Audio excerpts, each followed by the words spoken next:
कुछ दिन पहले की ये बात है। मैं मेरी मौसी के साथ एक कार्यक्रम में गया था जहां मेरी मुलाकात एक महिला से हुई।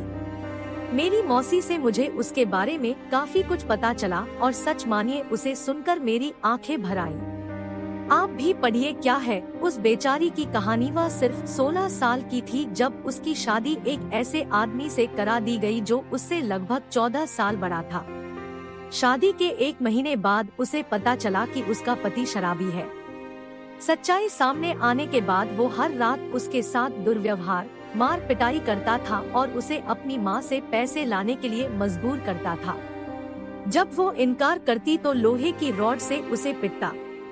उसने कई बार अपनी माँ को इन तकलीफों के बारे में बताया, लेकिन उसकी माँ ने कहा यह हर घर की समस्या है और तुम्हें इसे खुद ही ठीक करना होगा या इसको सहन करना होगा। उसकी सास उसके पति से भी बदतर थी और उसे केवल 2 समय का भोजन देती थी और उसे सफाई, कपड़े धोने आदि जैसे सभी प्रकार के काम करने के लिए मजबूर करती थी। कुछ महीने बाद जब वह गर्भवती हो गई तो उसके परिवार वालों ने कहा कि अगर तुमने लड़की को जन्म दिया तो तुम्हें यह घर छोड़ना पड़ेगा। दुर्भाग्य से उसने एक लड़की को जन्म दिया। वह दिन उसकी जिंदगी का सबसे बुरा दिन था और उन्होंने उसे बुरी तरह पीटा और घर छोड़ने के लिए मजबूर कर दिया। ऐसे में कोई क्या करेगा।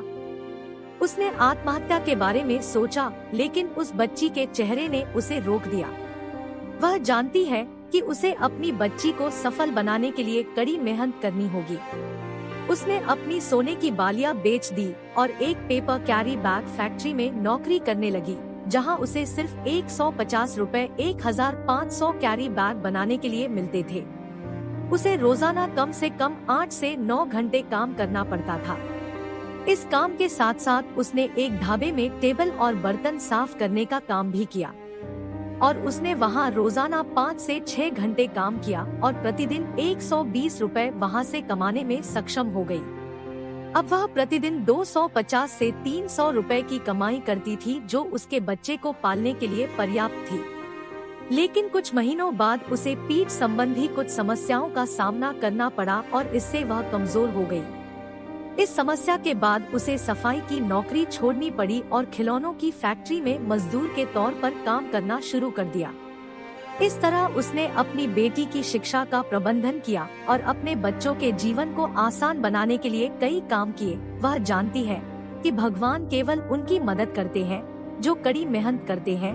मैं कल उनकी बेटी से मिला और काफी खुश हुआ क्योंकि मुझे पता चला उसने हायर सेकेंडरी में 93% अंक हासिल किए और वह डॉक्टर बनना चाहती है। उसके पास अपनी बेटी के अलावा कुछ भी नहीं था और उसने अपने पति को छोड़ दिया और उसे कोई आइडिया नहीं था कि वह आगे क्या करेगी, लेकिन उसे खुद पर विश्वास था। आजकल थोड़ी सी समस्या आई नहीं कि लोग हार मान लेते हैं, डिप्रेस हो जाते हैं या अपने जीवन को ही समाप्त करने की सोचते हैं। हमें इस स्ट्रॉन्ग महिला के जीवन संघर्ष से प्रेरणा लेनी चाहिए और इस बात को स्वीकार करना चाहिए कि संघर्ष ही असली जीवन है। दोस्तों, ऐसी कहानी सुनने के लिए हमारे चैनल को लाइक करें, शेयर करें, सब्सक्राइब करें। Thank you so much.